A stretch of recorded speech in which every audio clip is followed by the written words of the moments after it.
ಇಂದು share ಮಾರ್ಕೆಟ್ನ ಹಲವು ಶೇರ್ಗಳು green ಪಟ್ಟಿಗೆ ಬರುವ ಸಾಧ್ಯತೆಗಳಿದೆ. ಇವುಗಳು ಕ್ರೂಡ್ ಆಯಿಲ್ನ ಒಂದು ಪ್ರೈಸ್ ಆಗಿರ್ಬೋದು, ಮತ್ತು ಫೈನಾನ್ಸ್ ಮಿನಿಸ್ಟರ್ ಮಂಡನೆ ಮಾಡ್ತಾ ಇರೋಂಥ ಫೈನಾನ್ಷಿಯಲ್ ಬಜೆಟ್ನ ಅಂಶಗಳಾಗಿರ್ಬೋದು. ಇವುಗಳು ಇವತ್ತಿನ ಕೆಲವು ಶೇರುಗಳು ಗ್ರೀನ್ ಪಟ್ಟಿಗೆ ಬರೋದಕ್ಕೆ ಪುಷ್ಟಿಯನ್ನು ನೀಡುವ ಸಾಧ್ಯತೆಗಳು ಇದೆ ಅನ್ನೋದು ನನ್ನ ಒಂದು ಅನಾಲಿಸಿಸ್ ಆಗಿದೆ. ಈ ಒಂದು ಪೂರ್ತಿ ವಿಡಿಯೋನ ನೋಡೋಕ್ಕಿಂತ ಮೊದಲು ನಾನು ನಿಮಗೆ ಒಂದು ಡಿಸ್ಕ್ಲೇಮರನ್ನು ಕೊಡ್ತೇನೆ. ಇದರಲ್ಲಿ ನನ್ನ ಒಂದು ಅನಾಲಿಸಿಸ್ ಆಗಿದ್ದು ಇದೇ ಒಂದು ಪರಿಪೂರ್ಣ ಫೈನಲ್ ಡಿಸಿಷನ್ ಆಗಿರಲ್ಲ. ಈ ಒಂದು ಅನಾಲಿಸಿಸನ್ನು ನಿಮ್ಮ ಒಂದು ಸ್ಟಡಿಯ ಪರ್ಪಸ್ಗೋಸ್ಕರ ಕೊಡ್ತಾ ಇರೋಂಥದ್ದು. ನೀವು ನಿಮ್ಮ ಇದನ್ನು ಸ್ಟಡಿಗಾಗಿ ಉಪಯೋಗಿಸ್ಕೊಂಡು ನೀವು ಹೆಚ್ಚಿನ ಒಂದು ಅನಾಲಿಸಿಸನ್ನು ಮಾಡಿಕೊಂಡು ಶೇರ್ಗಳನ್ನು ಪರ್ಚೇಸ್ ಮಾಡ್ಬೋದಾಗಿರುತ್ತೆ.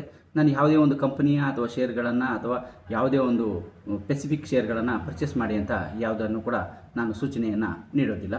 ಹಾಗೆಯೇ ನೀವಿನ್ನೂ ನಮ್ಮ ಚಾನಲ್ಗೆ ಸಬ್ಸ್ಕ್ರೈಬ್ ಆಗಿಲ್ಲ ಅಂದರೆ ಸಬ್ಸ್ಕ್ರೈಬ್ ಆಗಿ, ಹಾಗೆ ಬೆಲ್ ಬಟನ್ ಪ್ರೆಸ್ ಮಾಡಿ. ನಮ್ಮ ಒಂದು ಮನಿ ಮಾರ್ಕೆಟ್ನ ಎಲ್ಲ ಶೇರ್ ವಿಡಿಯೋಗಳು ನಿಮಗೆ ಮೊದಲು ತಲುಪುತ್ತೆ. ಸೊ ಈ ಒಂದು ಅನಾಲಿಸಿಸ್ ಸಂಬಂಧಪಟ್ಟಂತೆ ಹೇಳೋದಾದರೆ, ಕ್ರೂಡ್ ಆಯಿಲ್ನ ಪ್ರೈಸು ಕಡಿಮೆ ಆಗಿರೋದ್ರಿಂದ,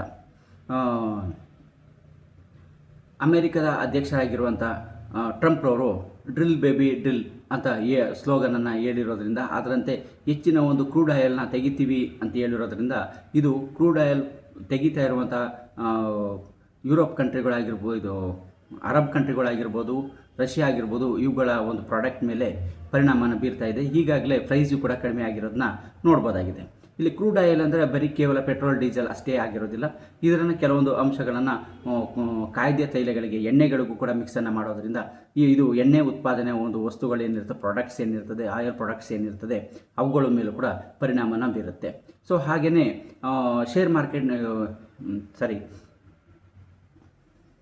ಫೈನಾನ್ಸ್ ಮಿನಿಸ್ಟರ್ ಅವರು ಮಂಡಿಸ್ತಾ ಇರುವಂಥ ಬಜೆಟ್ ಏನಿದೆ, ಇದರಲ್ಲಿ ಇನ್ಕಮ್ ಟ್ಯಾಕ್ಸ್ ಬಗ್ಗೆ ಈಗಾಗಲೇ ಕ್ಲೂ ಸಿಕ್ಕಿರೋದ್ರಿಂದ, ಅಂದರೆ ಇನ್ಕಮ್ ಟ್ಯಾಕ್ಸನ್ನು ಜಾಸ್ತಿ ಮಾಡ್ತೀವಿ, ಅದರ ಒಂದು ಲಿಮಿಟನ್ನು ಜಾಸ್ತಿ ಮಾಡ್ತೀವಿ ಅಂತ ಹೇಳಿರೋದ್ರಿಂದ, ಇದು ಕೂಡ ಒಂದು ಮಿಡ್ಲ್ ಕ್ಲಾಸ್ ಪೀಪಲ್ಸ್ಗೆ ಜಾಸ್ತಿ ಒಂದು ಹೆಲ್ಪ್ ಆಗುವಂಥ ಸಾಧ್ಯತೆಗಳಿದೆ. ಸೊ ಹಾಗಾಗಿ ಅವರಿಗೆ ಕೊಂಡುಕೊಳ್ಳುವ ಶಕ್ತಿ ಜಾಸ್ತಿ ಆಗುತ್ತೆ. ಕ್ರೂಡ್ ಆಯಿಲ್ ಮತ್ತು ಆಯಿಲ್ನ ಒಂದು ಪ್ರೈಸ್ ಕಡಿಮೆ ಆಗೋದ್ರಿಂದ ಇದರಲ್ಲೂ ಕೂಡ ಇದರ ಒಂದು ಪ್ರಾಡಕ್ಟಿವಿಟಿ ಇರುವಂಥದ್ದು ಮತ್ತು ಅದರ ಒಂದು ಪ್ರೈಸ್ಗಳು ಕೂಡ ಕಮ್ಮಿ ಆಗೋದ್ರಿಂದ ಗ್ರಾಹಕರ ಒಂದು ಕೊಂಡುಕೊಳ್ಳುವ ಶಕ್ತಿ ಜಾಸ್ತಿ ಆಗುತ್ತೆ.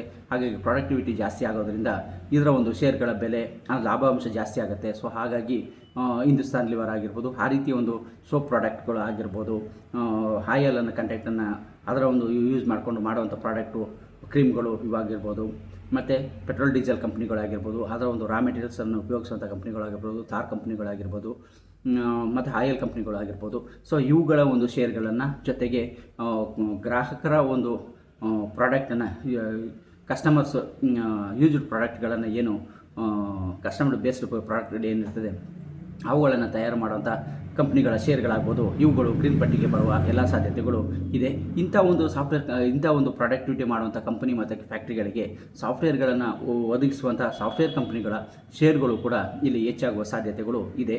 ಸೊ ಹಾಗಾಗಿ ಅಂಥ ಶೇರ್ಗಳನ್ನು ಈಗಾಗಲೇ ನೀವು ಕೊಂಡುಕೊಂಡಿದ್ದರೆ ಇವತ್ತು ಮಾರಾಟ ಮಾಡೋದಕ್ಕೆ ಒಂದು ಒಳ್ಳೆಯ ದಿನ ಅಂತ ಹೇಳ್ಬೋದಾಗಿದೆ.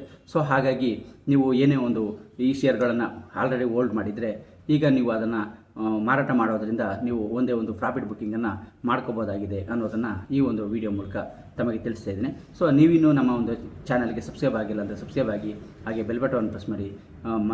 ಮನಿ ಮಾರ್ಕೆಟ್ನ ಎಲ್ಲ ವಿಡಿಯೋಗಳು ನಿಮಗೆ ಮೊದಲು ರೀಚ್